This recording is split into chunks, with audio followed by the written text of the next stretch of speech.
going to do this really short live stream here, which is about teaching children meditation with colour. It was prompted by a question that we were asked. These questions come to us through our online course that we have. I don't know if you are familiar with the work that we do, but we have a program called Connected Kids, and we've been running it for 20 years.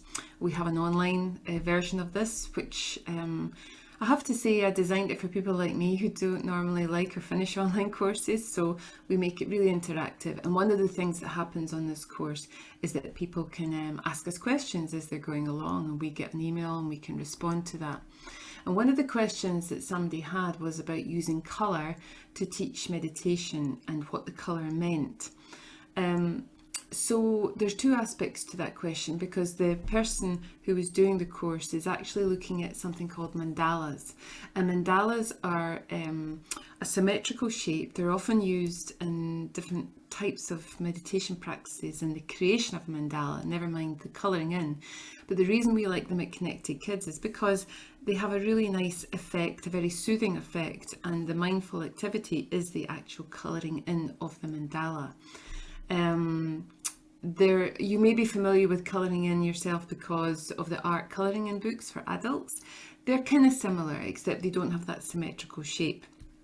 But colour is really significant because colour is something that we can use with young people, not only to teach them meditation, but to also understand them better, because children don't often have the words to articulate what they feel.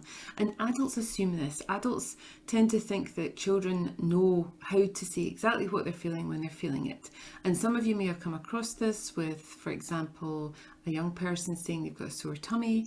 But really, it's not about any digestive issues per se. It's about the anxiety that they're feeling about a particular thing that they're thinking about.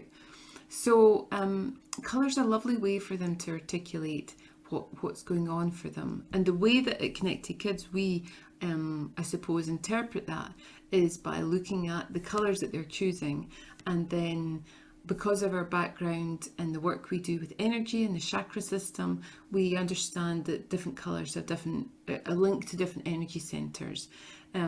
If you're unfamiliar with chakras and energy, it's to do with a really ancient system that looks at our body more than just the physical organs and limbs and arms and legs. It's about the energy that runs through us as well, and it's a structure that's been around for thousands of years. So there is a colour associated with each of the energy points in our body.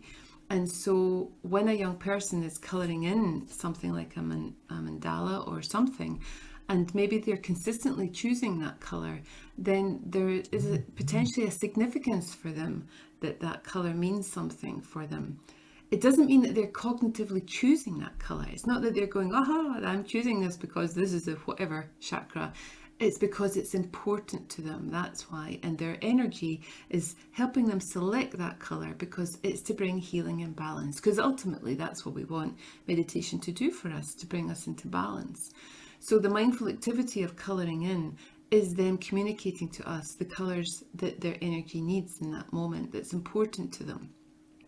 It can also happen in meditation when we perhaps invite a young person to choose a colour to breathe in. I've used this with, don't just trip yourself up thinking that it's only for young children that we can do this. I've used this with teenagers before. I remember going into a high school with teenagers who were preparing for sitting exams. They were very exuberant, they were really noisy. It was really difficult to hear yourself think. But I led them into a colour meditation where they just chose a colour, imagined it wrapped around them and breathed it in. And it was amazing because within the space of a few minutes, you could have heard a pin drop. It was so peaceful and silent, and the difference in the energy because the young people were choosing the right colour for them. So I didn't dictate what the colour should be.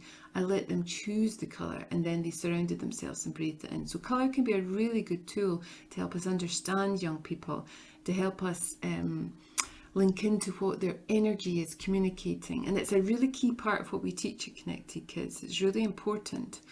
So, I remember going back a long time ago, 20 years ago, when I first started teaching kids meditation. I'll give you an example of how significant this was. I was in a primary school, so kindergarten kind of school, so a young boy, and he chose the colour blue for his meditation. And he communicated that to me. He told me about his meditation. He told me about the colour blue. But what was so significant for this young person is that he was a selective mute, that he chose not to speak because of trauma in his life. I didn't find this out till later. The head teacher who was observing this was absolutely amazed that this little boy was speaking to me in a group of his peers when he normally didn't communicate anything to anyone. The colour that he chose was the colour blue. The colour blue links to the throat chakra, the throat energy centre. So he was choosing, not cognitively, but from the heart, he was choosing the most healing colour for him. And in choosing that, he opened up his throat chakra so that he could communicate and share that with me. It truly was one of the most amazing and teachable moments for me, because I then learned how significant that was for me, as well as the young people that I have gone on to teach since. So I hope this has been helpful for you, and if you have any questions, please tag me in the post to ask a question. Go to our website, connected-kids.com. We actually have these free 20-minute one-to-one calls you can do on Zoom with me. I do them once a week. I've got a small supply of those, but it's really just so you can ask questions about teaching young people meditation or about our program, because we're very passionate about what we do and we know it works with all ages, all abilities. So I really hope this has helped, and thank you for listening, and please have a wonderful day. Namaste.